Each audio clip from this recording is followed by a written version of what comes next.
The talks were part of a desperate attempt to continue negotiations over a potential trade deal.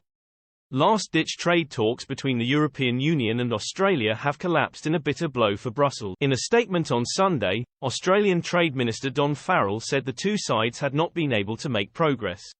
Mr. Farrell elaborated on the informal discussions. Negotiations will continue and I am hopeful that, one day, we will sign a deal that benefits both Australia and our European friend. The talks between Brussels and Canberra, which had been taking place on the sidelines of a G7 meeting in Japan, were seen as a final attempt by the two to solve the differences. However, these discussions soon broke down. According to Politico, Australia theatrically walked out of talks in July as they said the EU's offer would give Australia's farm produce enough access. In response, Australia's trade minister said that if Brussels' offer was not good enough then they would walk away from the deal. According to reports, one of Australia's main goals is to gain access to Europe's beef, sugar, and sheep meat markets. On the other hand, Brussels is reportedly keen to gain access to Australia's large reserves of strategic minerals. The collapse of talks between the EU and Australia comes just months after the trade deal between the UK and Australia went live.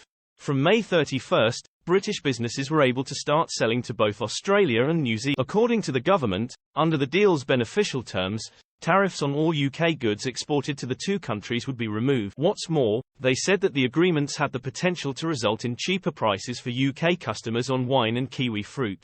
In a statement at the time, Business and Trade Secretary Kemi Badenoch said, "Businesses up and down the country will now be able to reap the rewards of our status as an independent trading nation and seize new opportunities, driving economic growth, innovation and higher wages."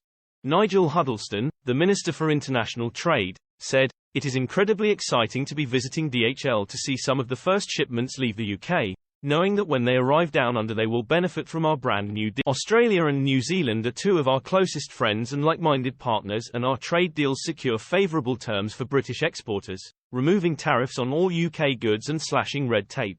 Alongside benefiting businesses, the government claimed young people would benefit from the expansion of the Youth Mobility and Working Holiday Maker visa scheme.